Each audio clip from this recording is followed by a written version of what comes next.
Assalamualaikum warahmatullahi wabarakatuh. Perkenalkan saya Anida Nirwana, saya mahasiswa Universitas Buana Perjuangan Karawang, Prodi Teknik Informatika.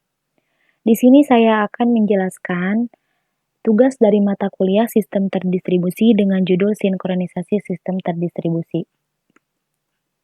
Langsung saja ke materi yang pertama, di sini ada pengertian dari sinkronisasi. Sinkronisasi adalah proses pengatur jalannya beberapa proses pada saat yang bersamaan. Tujuan utama sinkronisasi adalah menghindari terjadinya inkonsistensi data karena pengaksesan oleh beberapa proses yang berbeda, serta untuk mengatur urutan jalannya proses-proses sehingga dapat berjalan dengan lancar dan terhindar dari deadlock atau starvation. Kemudian di sini ada jenis-jenis sinkronisasi. Yang pertama ada sinkronisasi clock. Algoritma untuk sinkronisasi dalam sistem terdistribusi memiliki beberapa sifat. Di antaranya ada informasi yang relevan tersebar di beberapa komputer, kemudian ada keputusan pembuatan proses hanya berdasarkan informasi lokal, kemudian ada pemakaian sumber daya berbagi atau sharing resource, dan lain-lain. Kemudian ada sinkronisasi straightforward. Di dalam sinkronisasi ini terdapat clock logika dan clock fisika. Apa itu clock logika? Seperti gambar di bawah, bila A adalah kejadian dari sebuah pesan yang dikirim oleh sebuah proses, dan B adalah kejadian di mana pesan tersebut diterima oleh proses lain, maka A ke B adalah true juga. Pada gambar A, tampak 3 buah sistem dengan clock masing-masing yang bekerja dengan laju yang berbeda.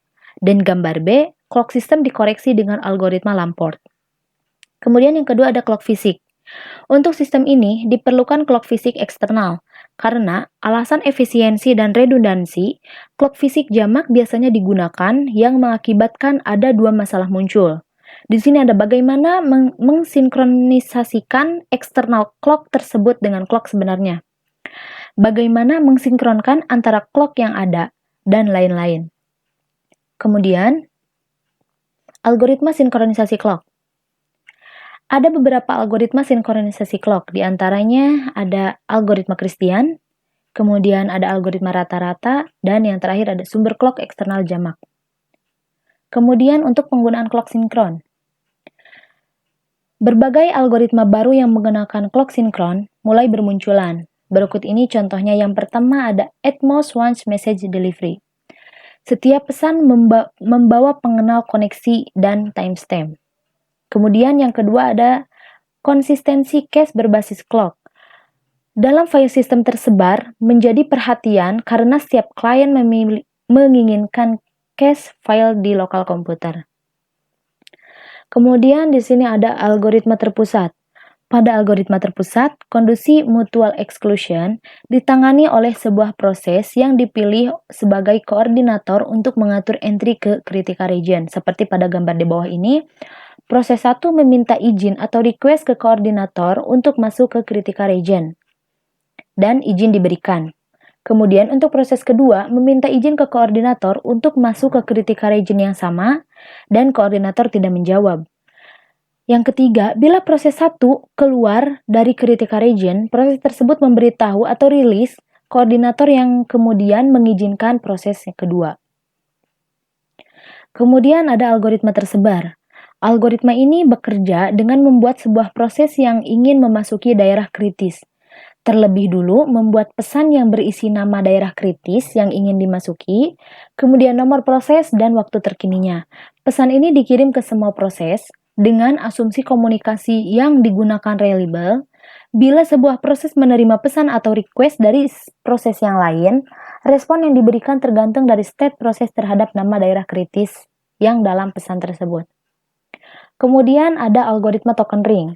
Di sini digunakan sebuah jaringan bus dengan proses-proses yang tidak berurutan. Melalui perangkat lunak, logika disusun dengan setiap proses ditetapkan posisinya di dalam ring. Kemudian di sini ada perbandingan 3 algoritma. Yang pertama ada algoritma terpusat, algoritma tersebar, dan token ring. Untuk pesan entry-nya, terpusat 3 dan tersebar 2, kemudian token ring 1.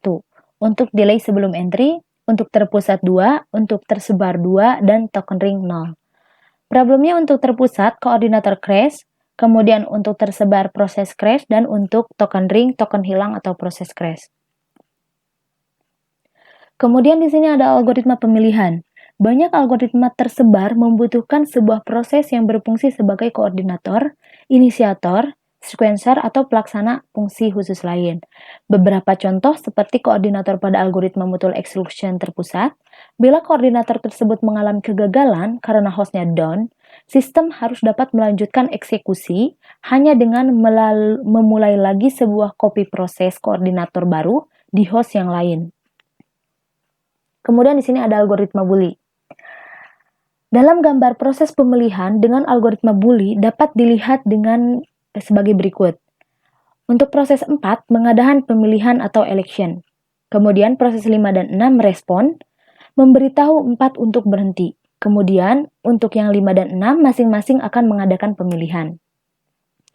Kemudian yang terakhir di sini ada algoritma ring.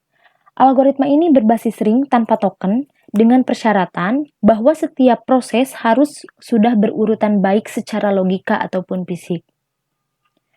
Sekian dan terima kasih dari saya. Mohon maaf bila masih ada kekurangan. Wassalamualaikum warahmatullahi wabarakatuh.